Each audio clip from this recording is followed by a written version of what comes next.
2025 में board exam देने जा रहे हो और विज्ञान के इन प्रश्नों को छोड़ के जा रहे हो तो दोस्तों आप अपने साथ बहुत बड़ा धोखा कर रहे हैं, बहुत बड़ी गलती कर रहे हैं। प्यारे बच्चों, जिस प्रकार से यूपी बोर्ड के पेपर का पैटर्न बदल रहा है, जिस प्रकार से नए नए क्वेश्चंस आ रहे हैं, अगर आप इस वीडियो को आखिर तक देख लेते हैं तो आपके पेपर में कोई सा भी क्वेश्चन पेपर वाला सेट करे, आप उसकी खोपड़ी में छेद कर दोगे। मैं इस प्रकार से आपको सिखाने वाला हूं, इस प्रकार से क्वेश्चंस कराने वाला हूं कि दुनिया का कोई भी क्वेश्चन आपके पेपर में आए तो आप उसकी खोपड़ी में छेद कर पाएंगे। ये हमारी गारंटी है आपसे। दोस्तों, इसके लिए शर्त एक ही है कि आपको वीडियो को आखिरी तक देखना है। अगर आप वीडियो को आखिरी तक देख लेते हैं तो दुनिया का कोई क्वेश्चन आप छोड़ के नहीं आएंगे। ये हमारी गारंटी है और ये हमारा वादा है। तो चलिए दोस्तों, वीडियो को शुरू करते हैं और देखते हैं कि आखिरकार कौन कौन से प्रश्न हैं जो हमारे पेपर में आने वाले हैं। दोस्तों, हो सकता है इनमें से कुछ क्वेश्चंस का आंसर आपको पहले से पता हो, तो आप वीडियो को स्किप नहीं करेंगे, वीडियो को शुरू से लेकर आखिरी तक देखेंगे। ऐसा मैं क्यों बोल रहा हूं? क्योंकि दोस्त, कभी कभी क्या होता है, पेपर में हम क्वेश्चन का आंसर लिख कर तो आते हैं लेकिन हमें पूरा नंबर नहीं मिलता। वो पूरा नंबर क्यों नहीं मिलता? क्योंकि हम कहीं ना कहीं कॉपी लिखने में गलती करते हैं। किस क्वेश्चन का कितना आंसर लिखना है ये हम नहीं जान पाते, इसलिए एग्जाम में हमारा नंबर कट जाता है। तो दोस्तों, भले ही आपको आंसर पता हो लेकिन आप शुरू से लेके आखिरी तक देखते रहिएगा, टकटकी लगाए रहिएगा कि सर कैसे बता रहे हैं और क्या क्या चीज़ें बता रहे हैं। क्योंकि दोस्तों, वीडियो को देखते रहिएगा, इसी में मैं आपको बताऊंगा कि कॉपी कैसे लिखनी है, पेपर में सारी चीज़ें एक्सप्लेन करने वाले हैं। तो दोस्तों, आपके सामने पहला क्वेश्चन आ चुका है। क्वेश्चन है, पढ़िएगा सभी लोग, निम्न को उदाहरण सहित समझाइए। इसमें दो चीज़ें आपको दी हुई हैं, एक है विकृत गंधिता और दोस्तों एक है संचारण। ये वेरी वेरी इंपॉर्टेंट है, लिख लो। इन दोनों में से एक क्वेश्चन आपके पेपर में जरूर आएगा, चाहे विकृत गंधिता आए चाहे आपका संचारण आए, ये श्योर है, लिख के ले लो, ठीक है। इन दोनों में से एक क्वेश्चन आना ही आना है, तय है। तो चलिए दोस्तों, दोनों को देखते हैं और ये भी जानते हैं कि विकृत गंधिता में कितना आंसर हम लिखेंगे तो हमें पूरा नंबर मिलेगा। तो आइए दोस्तों देखते हैं। प्यारे बच्चे, विकृत गंधिता का मतलब क्या होता है, सभी लोग ध्यान से देखेंगे। इसको इंग्लिश में रैंसिडिटी कहते हैं। दोस्तों, परिभाषा आपके सामने लिखी हुई है, आइए इसको पढ़ते हैं और समझते हैं कि रैंसिडिटी अर्थात विकृत गंधिता क्या होती है। जब वसायुक्त अथवा तैलीय खाद्य सामग्री को लंबे समय तक रखा जाता है तब उसकी गंध व स्वाद में परिवर्तन हो जाता है। इस घटना को विकृत गंधिता कहते हैं। तो आइए दोस्तों, इसको आसान भाषा में, अपने शब्दों में, गांव की भाषा में विकृत गंधिता को समझते हैं। प्यारे दोस्तों, जब तेल मसाला वाली चीज़ों को अधिक समय तक रख दिया जाता है तो उनमें से स्वाद और गंध में परिवर्तन आ जाता है। आप गर्मियों के दिनों में अक्सर देखे होंगे कि जैसे मान लीजिए गर्मी का दिन है, आपके यहाँ शाम में कोई चीज़ बनी, जैसे पनीर बन गई, बढ़िया तेल मसाला वाली चीज़, उसको अगर रख देते हैं ऐसे ढक के तो सुबह तक वो महक जाता है, उसमें से स्मेल आने लगती है ना। ये क्या है? विकृत गंधिता है। समझ रहे हैं हमारी बात? विकृत गंधिता में तेल मसाला वाली चीज़ें खराब हो जाती हैं। ठीक है, ठीक है सर। अब ध्यान दीजिएगा, तेल या वसायुक्त पदार्थ का ऑक्सीकरण हो जाता है जिससे उनके स्वाद व गंध में परिवर्तन हो जाता है।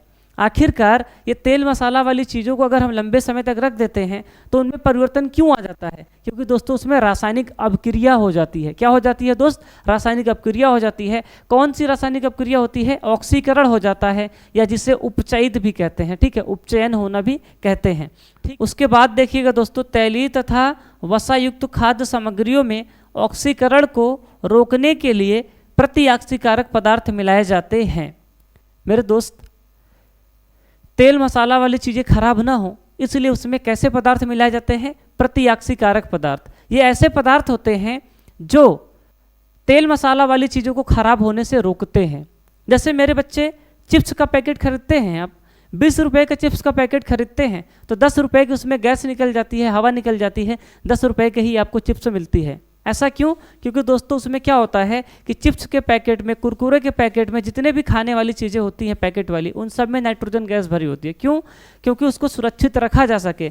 लंबे टाइम तक रखा रहेगा, तेल मसाले वाली चीज़ें होती हैं, खराब हो जाएंगी, उसका ऑक्सीकरण हो जाएगा। इस ऑक्सीकरण को रोकने के लिए उसमें नाइट्रोजन गैस को भरा जाता है जिससे वो सुरक्षित रहे। तो आई होप कि दोस्तों समझ पाए होंगे कि विकृत गंधिता क्या होता है। ठीक है दोस्त, इतना आंसर आपको पूरा का पूरा लिखना है पेपर में। इसके बाद आप एक छोटी सी हेडिंग और लिखेंगे, इसी में क्या लिखेंगे? विकृत गंधिता से बचाव के लिए कुछ विधियां, यानी कि विकृत गंधिता को कैसे रोकना है। तो ध्यान दीजिएगा, पहला क्या है? खाद्य पदार्थों को सामान्यतः वायुरोधी बर्तनों में रखा जाता है।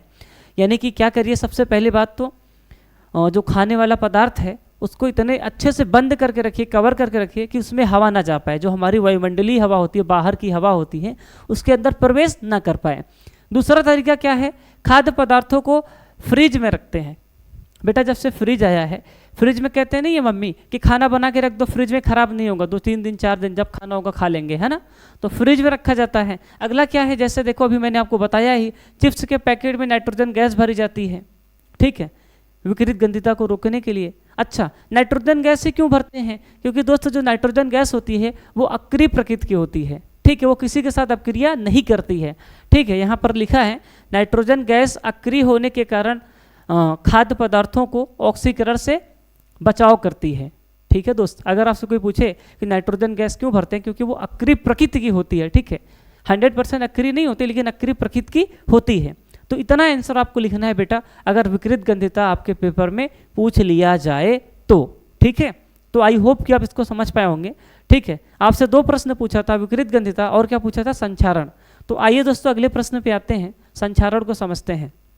लेकिन आप सभी लोग कमेंट कर दीजिए कि आपको समझ में आया, ठीक है। अगर आपको वीडियो अच्छी लग रही हो तो वीडियो को लाइक करिए, चैनल पर नया तो सब्सक्राइब करिए, और अपने यार दोस्त सहेली गर्लफ्रेंड बॉयफ्रेंड में भी वीडियो को क्या करिए, शेयर करिए, ठीक है। तो आइए दोस्तों संचारण को समझते हैं और देखते हैं कि संचारण क्या होता है। सबसे पहले इसकी परिभाषा पढ़ेंगे। जब कोई धातु अपने आसपास अम्ल या आर्द्रता, इसका मतलब होता है दोस्तों नमी, हमारे वातावरण में नमी होती है ना, ऑक्सीजन, है ना, ये सभी चीज़ों को आर्द्रता बोला जाता है, तो आदि के संपर्क में आती है तब ये खराब होती है, इस प्रक्रिया को संचारण कहते हैं। जैसे मेरे दोस्त लोहा ले लो, लोहे को आप खुले में छोड़ दो, ठीक है, तो आर्द्रता होती है, नमी होती है, ऑक्सीजन होती है, इन सभी से वो रिएक्शन करके उसके ऊपर एक लाल भूरे रंग की परत चढ़ जाएगी, जिसको कहते हैं जंग लगना, मूर्छा लगना, ठीक है। ये एक प्रकार का संचारण है। क्या है दोस्त, संचारण है। ध्यान से देखिएगा, संचारण की प्रक्रिया में लोहे का ऑक्सीकरण होता है। क्या होता है दोस्तों, ऑक्सीकरण होता है, यानी कि एक रासायनिक अपक्रिया होती है, ठीक है। जैसे लोहे को आप खुले में छोड़ दीजिए, रख दीजिए नमी में, तो उसमें ऑक्सीकरण हो जाएगा, यानी कि एक रासायनिक अपक्रिया हो जाएगी, ठीक है। तो जिसके कारण उसके रंग में परिवर्तन आ जाएगा, उसके ऊपर एक ऑक्साइड की परत चढ़ जाएगी, ठीक है, जैसे जंग कहते हैं, मूर्छा लगना कहते हैं। तो क्या लिखा था दोस्तों, संचारण की प्रक्रिया में लोहे का ऑक्सीकरण हो जाता है तथा एक यौगिक जलयोजित फेरिक ऑक्साइड बनाता है। कहने का मतलब ये है कि मैंने आपसे बताया ना कि लोहा को खुले में रखोगे तो उसके ऊपर एक लेयर चढ़ेगी, वो लेयर किसकी चढ़ेगी सर, फेरिक ऑक्साइड की। फेरिक ऑक्साइड का सूत्र क्या होता है, Fe2O3, ठीक है, Fe2O3.X लोहे के ऊपर इसकी परत चढ़ जाती है, ठीक है, जब लोहे को खुले में रखते हैं तो फेरिक ऑक्साइड की, ठीक है दोस्त। अगर आपसे कोई पूछे जंग का सूत्र क्या होता है, यहीं से अगर आपसे कोई पूछे जंग का सूत्र क्या होता है, तो आप बताएंगे Fe2O3.X, ठीक है। तो आप समझ पाए होंगे कि सर संचारण का मतलब होता है लोहे का जंग लगना। देखो एग्जाम्पल लिखा है यहाँ पे, उदाहरण, ठीक है। उदाहरण क्या है, लोहे का जंग लगना। जब लोहे की बनी हुई वस्तुएं खराब होने लगती हैं, ठीक है, इस प्रक्रिया को क्या बोलेंगे सर, संचारण। क्या बोलेंगे सर, संचारण। लेकिन परिभाषा आपके एग्जाम में इस तरह से लिखनी है ताकि आपको नंबर अच्छा मिले। क्या मिले दोस्त, नंबर अच्छा मिले। अच्छा सर इतना ही आंसर लिखना है संचारण में कि और थोड़ा बहुत लिखना है, तो थोड़ा सा और लिखना है, मैं आपको बता रहा हूँ। और क्या लिखना है दोस्त, इसके बाद आपको लिखना है संचारण को रोकने की कुछ विधियाँ, यानी कि संचारण को कैसे रोका जा सकता है। अरे बोलो यार, अरे बोलो ना। अक्सर आप लोगों ने देखा होगा कि अपने आसपास या आपके घर में भी जो लोहे की बनी हुई वस्तुएं होती हैं, दरवाज़ा हो गया, गेट हो गया, खिड़की हो गया, उसको पेंट करते हैं। क्यों पेंट करते हैं, क्योंकि उसको संचारण से रोका जा सके, सुरक्षित किया जा सके। तो हम लोग, हमारी पहली विधि क्या है, पेंट करके, ठीक है, पेंट करके संचारण को रोका जाता है। दूसरा क्या है, तेल लगाकर, तेल लगाकर भी रोका जाता है। तीसरा क्या है, ग्रीस लगाकर, और है अगला है दोस्तों गैल्वेनीकरण द्वारा। ये सब प्रोसेस होते हैं जिनमें से आप एक ही जानते होंगे, ठीक है, पेंट करके। लेकिन ये सब होते हैं तो आपको याद करके पेपर में इतना लिखना पड़ेगा, वहाँ से लेके इतना ये लिखना होगा और इतना ये लिखना होगा, ठीक है, तब आपको पूरा नंबर मिलेगा पेपर में। समझ रहा हूँ हमारी बात। अरे बोलो यार, कमेंट कर दो यस सर, ठीक है, ठीक है सर। और सभी लोग वीडियो को लाइक भी कर देना। हाँ, अगला क्वेश्चन आपका आता है, प्लास्टर ऑफ पेरिस की जल के साथ अपक्रिया। मोस्ट इंपॉर्टेंट क्वेश्चन है भाई, पेपर में वही आएगा जो तुम्हारा भाई कहेगा। मैं जो कह दिया वही पेपर में छपेगा, ये हमारी गारंटी है। और ना है तो बताना, मैं वीडियो डिलीट कर दूंगा, ठीक है? समझ रहे हो कि नहीं? तो ध्यान से देखना इसका आंसर क्या होने वाला है, इसलिए वीडियो को एंड तक देखना है। ऐसा नहीं है कि थोड़ा सा देखे फिर निकल लिए। नंबर लाना है तो पूरी वीडियो देखना है। प्रश्न पढ़ लिए हैं सभी लोग? ठीक है सर, आइए इसका आंसर देखते हैं। तो बेटा प्लास्टर ऑफ पेरिस की जल के साथ अपक्रिया। तो बेटा देखो, जब भी प्लास्टर ऑफ पेरिस की जल के साथ अपक्रिया कराते हैं तो मेरे दोस्त जिप्सम का निर्माण होता है। किसका निर्माण होता है? जिप्सम का। आप सभी लोग प्लास्टर ऑफ पेरिस का सूत्र जानते हैं, CaSO4.12H2O। ये आपका प्लास्टर ऑफ पेरिस है। वाटर के साथ रिएक्शन कराना है। 3/2 हमने क्यों लिया? संतुलित करने के लिए, ठीक है? 3/2H2O। तो बेटा हमारा क्या बनेगा? CaSO4.2H2O। ठीक है दोस्त, ये आपका जिप्सम है। तो जब भी प्लास्टर ऑफ पेरिस जल के साथ अपक्रिया करता है तो किसका निर्माण करता है? बोलो बोलो बोलो, जिप्सम का। सर जिप्सम का निर्माण करता है, याद कर लेना भैया, 2 नंबर में आएगा, ठीक है? 2 नंबर में आएगा। आइए आगे आते हैं दोस्त, अगला है प्लास्टर ऑफ पेरिस के 2 प्रमुख उपयोग लिखिए। अबे ऐसे चुटपुटिया जैसे छोटे छोटे सवाल आते ही हैं, सिर्फ देखते जाओ बस। अभी अच्छे अच्छे क्वेश्चन करवाने वाले हैं, मस्त मस्त। तो बेटा क्या है? पहला है इसका उपयोग जो है खिलौने बनाने में। ये जितने भी खिलौने बनते हैं ये सब किससे बनते हैं सर? प्लास्टर ऑफ पेरिस से ही बनते हैं। टूटी हड्डियों को जोड़ने में, भवन निर्माण में, जब प्लास्टर बनवा के आते हैं कुछ लोग तो वहाँ पर पीओपी ही यूज किया जाता है, ठीक है? प्लास्टर ऑफ पेरिस, ठीक। ये तो इसको आप अच्छे से याद करके जाइएगा, एग्जैक्ट आप लिख के आइएगा। एक भी नंबर हम कटने नहीं देंगे आपका, पूरा 100 में 100 नंबर दिलाएंगे। मतलब 70 नंबर का पेपर होगा, 30 आपको स्कूल से मिलेगा और 70 की जिम्मेदारी हमारी है, तुम टेंशन ना लो, ठीक है? ठीक है सर, आइए आगे आते हैं, अगले प्रश्न की ओर मूव करते हैं। अगला प्रश्न है दोस्त, ध्यान दीजिएगा, बेकिंग पाउडर का रासायनिक नाम तथा अणुसूत्र लिखिए। बेकिंग पाउडर को गर्म करने पर क्या होता है? यानी कि दोस्त 2 सवाल इसमें पूछा है, वेरी इंपॉर्टेंट सवाल है, लिख लो, वेरी इंपॉर्टेंट। छपेगा, अरे छपेगा, सही से पढ़ के जाना। तो सबसे पहले क्या बोला है? बेकिंग पाउडर का रासायनिक नाम। बेटा बेकिंग पाउडर का जो रासायनिक नाम होता है सोडियम हाइड्रोजन कार्बोनेट होता है। क्या होता है? Sodium hydrogen carbonate. और इसका सूत्र क्या होता है दोस्त? NaHCO3। क्या होता है? NaHCO3, ठीक है? इतनी बात क्लियर हुई। लेकिन सर इसी में एक चीज़ और बोला है। क्या बोला गया है? कि बेकिंग पाउडर को गर्म करने पर क्या होता है? तो दोस्त बेकिंग पाउडर को जब भी गर्म करते हैं तो क्या क्या बनाता है? इसे गर्म करने पर यह अपघटित होकर सोडियम कार्बोनेट यानी कि सर Na2CO3 बनाएगा। और क्या बनाएगा दोस्त? जल बनाएगा और कार्बन डाइऑक्साइड बनाएगा, ठीक है? इतनी बात को याद रखना, जब भी बेकिंग पाउडर को गर्म करेंगे तो सोडियम कार्बोनेट बनाएगा, वाटर बनाएगा और क्या बनाएगा सर? कार्बन डाइऑक्साइड बनाएगा, ठीक है? ये रहा आपका बेकिंग पाउडर। गर्म करने पे क्या बना सर? सोडियम कार्बोनेट, जल और कार्बन डाइऑक्साइड। इंपॉर्टेंट है, याद करके जाना, छोड़ के मत आना। जैसे बता रहे हैं वैसे लिख के आना, एक भी नंबर कटेगा नहीं, ठीक है? और मनमौजी करोगे, अपने मन से लिखोगे, ध्यान से नहीं देखोगे, वीडियो आखिरी तक नहीं देखोगे तो सब गलत सलत करके आओगे, अंडा मिलेगा तुमको, ठीक है? तो ध्यान से देख के पढ़ोगे तो सारे नंबर लेकर आओगे, क्योंकि तुम हमसे पढ़ रहे हो। दोस्त अगला सवाल आपके स्क्रीन पर फिर से आ चुका है, ब्लीचिंग पाउडर बनाने की विधि का रासायनिक समीकरण लिखिए। अब बेटा ब्लीचिंग पाउडर कैसे बनाया जाता है? सब लोग पहले बताओ, कमेंट करो, ब्लीचिंग पाउडर का सूत्र क्या होता है? अरे कमेंट करो ना। ब्लीचिंग पाउडर का सूत्र होता है CaOCl2। और दोस्तों ब्लीचिंग पाउडर का रासायनिक नाम क्या होता है? Calcium oxychloride. क्या होता है? Calcium oxychloride. Calcium oxychloride. प्रश्न में क्या पूछा था? ब्लीचिंग पाउडर को बनाने की विधि का रासायनिक समीकरण लिखिए। तो दोस्त अभी हमने रासायनिक समीकरण नहीं लिखा है, मैंने आपको बेसिक बताया है कि ब्लीचिंग पाउडर का सूत्र ये होता है और इसका रासायनिक नाम क्या दोस्त? रासायनिक नाम क्या होता है? Calcium oxychloride. क्योंकि ये भी पूछा जा सकता है तो इसको आप जान लीजिए। अब देखते हैं इसको बनाने का रासायनिक समीकरण देखते हैं। तो दोस्तों इसको बनाने का जो रासायनिक समीकरण है ये है, ये रहा आपका कैल्शियम हाइड्रोक्साइड, ठीक है? इसको बोलते हैं बुझा हुआ चूना। तो बुझे हुए चूने पे जो है क्लोरीन गैस को प्रवाहित करते हैं, तब जाके हमारा ब्लीचिंग पाउडर बनता है और इसके साथ साथ जल भी बनता है, ठीक है? वाटर भी बनता है। तो ये समीकरण आप याद रखिएगा और पेपर में एग्जैक्ट ऐसे लिख कर आइएगा, ठीक है सर? और दोस्तों एक सवाल आपसे और पूछा जा सकता है, वेरी वेरी इंपॉर्टेंट है, इसी से रिलेटेड, ब्लीचिंग पाउडर से रिलेटेड है, तो हमने कहा यहीं पे निपटा देते हैं इसको भी। क्या है sir important question? Bleaching powder को जल के साथ गर्म करने पर क्लोरीन गैस निकलती है। मेरे भाई अगर ब्लीचिंग पाउडर को पानी के साथ गर्म कर देते हैं तो क्या निकलता है पता है? क्लोरीन गैस निकलती है। कैसे? ये रहा ब्लीचिंग पाउडर, ये रहा पानी, इसके साथ इसको क्या कर दो सर? गर्म कर दो। जैसे ही गर्म करेंगे तो सर कैल्शियम हाइड्रोक्साइड बनेगा और हमारे सामने एक गैस निकलेगी जिसका नाम होगा क्लोरीन गैस। ठीक है, अगर आपसे पेपर में कह दे कि ब्लीचिंग पाउडर को गर्म करने पर कौन सी गैस निकलती है तो क्या बताओगे? बताओ। Chlorine gas. कौन सी गैस? Chlorine gas. याद रखना मेरे भाई, बहुत इंपॉर्टेंट सवाल है। अगले सवाल पे आते हैं, निस्तापन तथा भर्जन में अंतर। Most important question, most important question. ठीक है, पढ़ के जाओ, दो में से एक, दोनों आएगा। ठीक है, अंतर तो पूछता ही है ना। या तो कभी कभी कह देता है कि भर्जन की परिभाषा लिखो उदाहरण के साथ, या निस्तापन की परिभाषा लिखो। तो पढ़ के जाना, जैसे बता रहे हैं उतना उत्तर लिख के आना, तो तुमको मजा आएगा। तो आइए दोस्त, सबसे पहले भर्जन को समझते हैं। किसको समझते हैं? भर्जन। आखिरकार भर्जन क्या होता है दोस्त? परिभाषा आपके सामने लिखी हुई है। सल्फाइड अयस्क को वायु की उपस्थिति में अधिक ताप पर गर्म करने पर यह ऑक्साइड में परिवर्तित हो जाता है। इस प्रक्रिया को भर्जन कहते हैं। 2 बारी कम से कम पढ़ना। कितनी बारी? कितनी बारी? 2 बारी।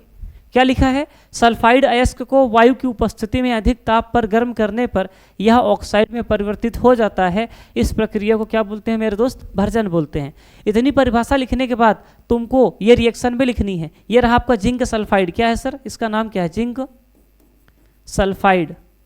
ठीक है, इसको ऑक्सीजन के साथ गर्म कर दिए तो क्या बना सर? Zinc oxide. और क्या बना? Sulphur dioxide. नाम लिख लेना, इसका नाम है जिंक ऑक्साइड और ये क्या है सर? Sulphur dioxide. तो भर्जन में क्या होता है? सल्फाइड अयस्क को ऑक्सीजन के साथ गर्म करते हैं तो ये ऑक्साइड में बदल जाता है। किसमें बदल जाता है सर? ऑक्साइड में बदल जाता है।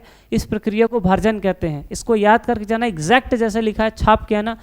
कोई माई के लाल पैदा नहीं है जो आपका नंबर काट दे, जो मैं बता दिया। ठीक है, समझ रहे हो हमारी बात? ठीक है सर।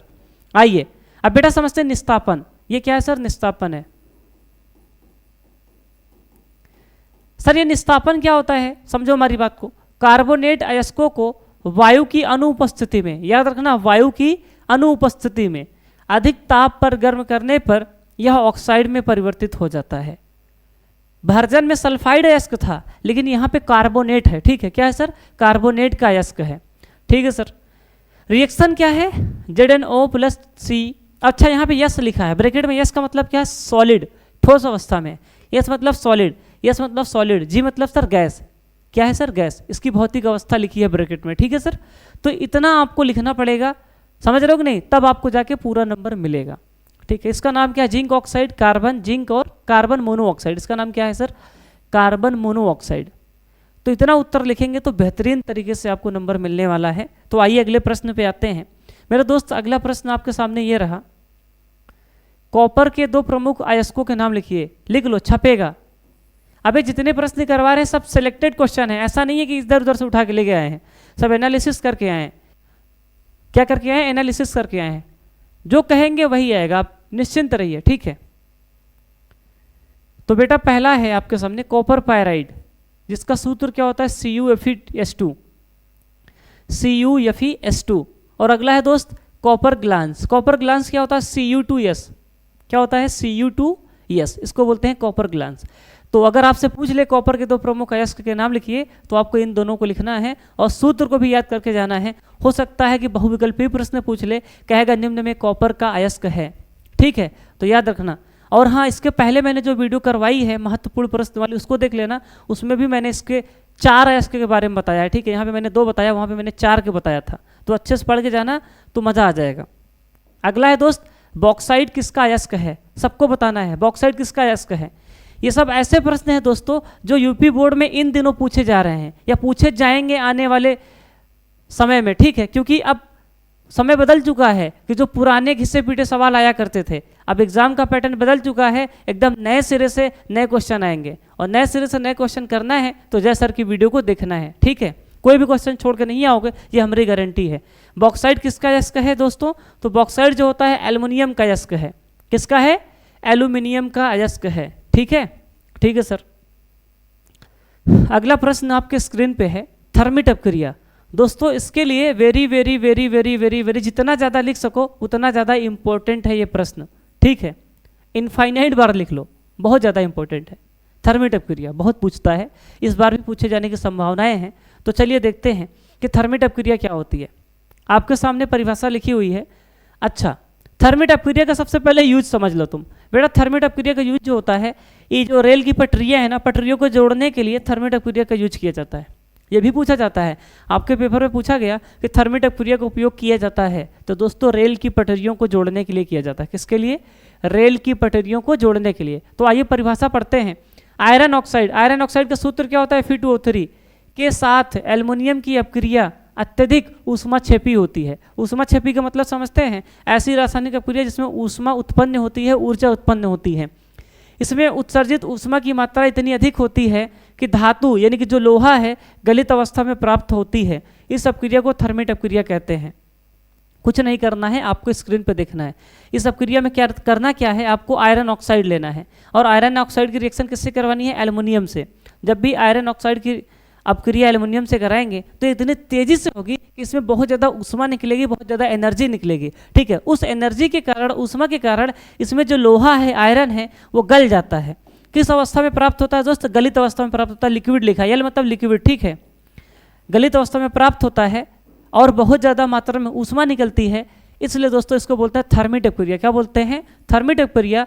और इस विधि का या इस अपक्रिया का प्रयोग रेल की पटरियों को जोड़ने के लिए किया जाता है। लिख लेना, रेल की पटरियों को जोड़ने के लिए किया जाता है। आई होप कि आप थर्मिट अपक्रिया समझ पाओगे। बेटा अगला प्रश्न आपके सामने है, रासायनिक समीकरण को संतुलित करना है। क्या करना है? रासायनिक समीकरण को संतुलित करना है। दोस्त रासायनिक समीकरण को संतुलित कैसे करते हैं, आइए देखते हैं, एक नजर डालते हैं इसके ऊपर।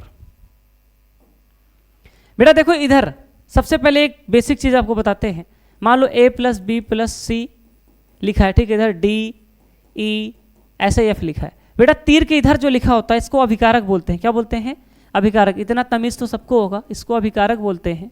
और मेरे दोस्त जो इधर लिखा होता है इसको क्या बोलते हैं? उत्पाद बोलते हैं। और जब भी किसी रासायनिक समीकरण को संतुलित करते हैं तो अभिकारक में और उत्पाद में दोनों में तत्वों की संख्या को बराबर करते हैं। क्या करते हैं दोस्त? तत्वों की संख्या को बराबर करते हैं। ऐसा क्यों करते हैं? क्योंकि दोस्तों ये जो रासायनिक अपक्रियाएं होती हैं द्रव्यमान संरक्षण के नियम का पालन करती हैं, law of conservation of mass को फॉलो करती हैं। इसलिए हम लोग क्या करते हैं दोस्त? रासायनिक अपक्रिया को संतुलित करते हैं। इतना ज्ञान यहाँ के लिए आपको पर्याप्त है।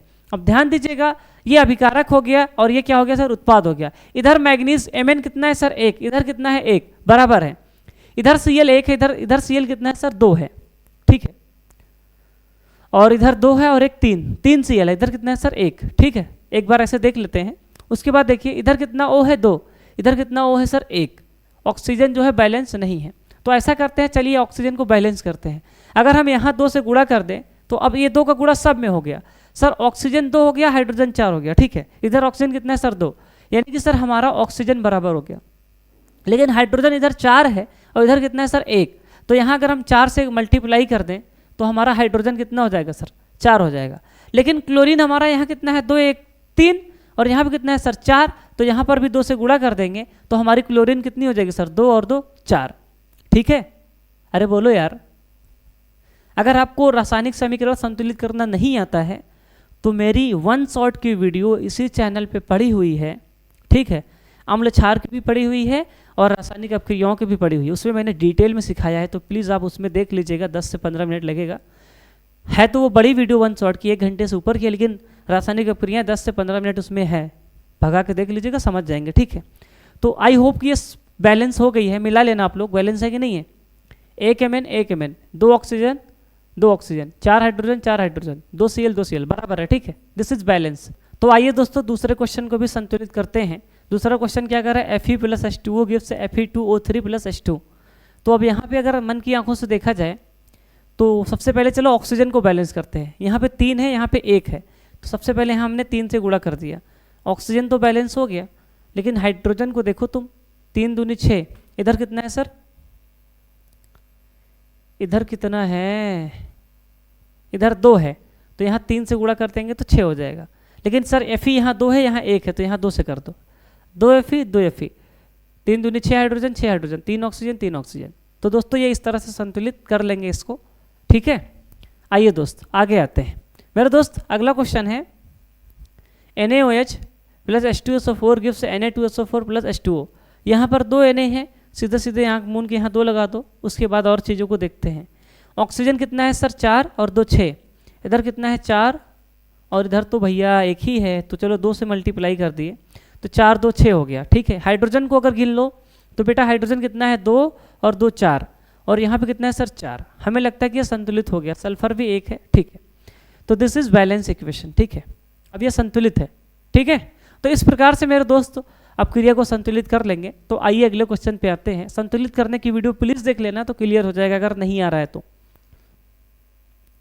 बेटा अगला प्रश्न है, श्वसन को ऊष्माक्षेपी अपक्रिया क्यों कहते हैं, वर्णन कीजिए। वेरी इंपॉर्टेंट बेटा, महत्वपूर्ण प्रश्न है, छोड़ के मत जाना नहीं तो पछताओगे। ध्यान से देखना इसका उत्तर कैसे लिखना, हो सकता है आपको पहले से पता हो लेकिन कितना आंसर लिखना है यह भी जरूरी है। बेटा ध्यान से देखो, श्वसन भी ऊष्माक्षेपी अपक्रिया है क्योंकि श्वसन के दौरान हमारे शरीर की कोशिकाओं में ग्लूकोज ऑक्सीजन से अपक्रिया करके या संयोग करके ऊर्जा उत्पन्न करती है। बेटा एक्चुअली होता क्या है, ऊष्माक्षेपी अपक्रिया का मतलब समझते हैं, वे अपक्रियाएं जिनमें ऊष्मा उत्पन्न होती है, ठीक है, ऊर्जा निकलती है, उसे क्या बोलते हैं, ऊष्माक्षेपी बोलते हैं। अब लेकिन दोस्तों देखो, जो हमारी शरीर है, हमारे शरीर की कोशिकाओं में ग्लूकोज है, क्या है सर, ग्लूकोज है। और जब हम सांस लेते हैं यानी कि ऑक्सीजन लेते हैं, ऑक्सीजन हमारे अंदर जाता है शरीर में और ग्लूकोज जो हमारे बॉडी के अंदर है उससे रिएक्शन करता है, अपक्रिया करता है कुछ इस प्रकार से। ये आपके ग्लूकोज है, क्या है सर, ये ग्लूकोज है, ठीक है, और ये आपका ऑक्सीजन है। दोनों अपक्रिया करके क्या निकालती हैं सर, कार्बन डाइऑक्साइड, वाटर और ऊर्जा। फिर से देखना, कार्बन डाइऑक्साइड, वाटर और ऊर्जा। अरे यार हमारी बात को तो समझो। मान लो हम लोग जब खाना खाते हैं हमारे बॉडी में तो ग्लूकोज होता ही है और सांस लेते हैं तो हमारे शरीर में रिएक्शन होती है, तभी तो तुम टॉयलेट करने जाते हो, कार्बन डाइऑक्साइड रिलीज करते हो, तभी तुम्हारे अंदर एनर्जी आती है। वो एनर्जी कहाँ चाहिए, यही एनर्जी तो है, ठीक है। तो जिस भी रासायनिक अपक्रिया में ऊर्जा निकलती है, एनर्जी निकलती है, उसी को क्या बोलते हैं, ऊष्माक्षेपी बोलते हैं। तो आई होप कि आप समझ पाए होंगे। तो इस प्रकार से हम कह सकते हैं श्वसन जो होता है वो एक प्रकार की ऊष्माक्षेपी अपक्रिया होती है, ठीक है, ठीक है सर। आइए अगले प्रश्न पे आते हैं। मेरे दोस्त अगला प्रश्न क्या कह रहा है, अम्लराज क्या होता है। बेटा मैंने आपसे शुरू में ही बोला कि जिस प्रकार से पैटर्न बदल रहा है एग्जाम का, उस प्रकार से क्वेश्चन भी नए नए आ रहे हैं। अगर इन क्वेश्चन को छोड़ के जाएंगे तो आप पछताएंगे। अम्लराज क्या होता है दोस्तों, इसका एक नाम और होता है, हो सकता है दूसरा नाम अगर मैं लिखूं तो आप जान जाएं, जिसे एक्वा रेजिया बोलते हैं। क्या बोलते हैं, एक्वा रेजिया बोलते हैं, या कुछ लोग इसे रॉयल वाटर भी बोलते हैं। क्या बोलते हैं, रॉयल वाटर बोलते हैं, ठीक है, रॉयल वाटर। तो आइए आखिरकार समझते हैं कि रॉयल वाटर या एक्वा रेजिया होता क्या है। बेटा इसी को हिंदी में क्या बोलते हैं, अम्लराज। अम्लराज 3:1 के अनुपात में सांद्र HCl एवं सांद्र HNO3 का ताज़ा मिश्रण होता है। कहने का मतलब ये है मेरे दोस्त, HCl और HNO3 के ताज़ा मिश्रण को ही क्या बोला जाता है, अम्लराज बोला जाता है। लेकिन कंडीशन ये है कि 3:1 के अनुपात में लेना है। अगर ये 3 ग्राम रहेगा तो ये 1 ग्राम रहेगा, ठीक है। 3:1 अनुपात के मिश्रण को ही क्या बोलेंगे सर, अम्लराज बोलेंगे। लेकिन किसका मिश्रण है, HCl और HNO3। HCl का नाम क्या है, हाइड्रोक्लोरिक अम्ल, और HNO3 का नाम क्या है, नाइट्रिक अम्ल, ठीक है। ये दोनों अम्ल हैं, ठीक, अच्छे से याद रखना, पेपर में आएगा। बेटा अगला प्रश्न है, सबसे अधिक क्रियाशील तथा सबसे कम क्रियाशील धातु का नाम लिखिए। लिख लो, 2025 में आने वाले प्रश्न, ठीक है, क्योंकि ऐसे प्रश्न आने की संभावनाएं बहुत ज़्यादा हैं। तो ध्यान दीजिएगा, प्रश्न क्या था फिर से एक बार पढ़िए। सबसे अधिक क्रियाशील तथा सबसे कम क्रियाशील धातु का नाम लिखिए। बेटा जो सबसे अधिक क्रियाशील होती है वो पोटेशियम है, ठीक है। तुम इस तरह से लिखना भी आंसर कॉपी में लिखना, सबसे अधिक क्रियाशील धातु जो है पोटेशियम है, और सबसे कम क्रियाशील धातु कौन सी है सर, गोल्ड है। क्या है सर, गोल्ड, ठीक है, ये आपको लिखना है। उम्मीद है कि आप समझ रहे होंगे। इतना आंसर लिख देना 2 लाइन बना के, ठीक है, तो आपको आंसर पूरा नंबर मिल जाएगा, ठीक है। तो आइए अगले प्रश्न पे आते हैं। दोस्त अगला प्रश्न है, भंगुर का अर्थ लिखिए।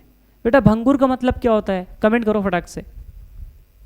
अरे बोलो, भंगुर मतलब क्या होता है सर। भंगुर का मतलब होता है हथौड़े से पीटने अथवा पदार्थ का तार खींचने पर टूट जाना भंगुर कहलाता है।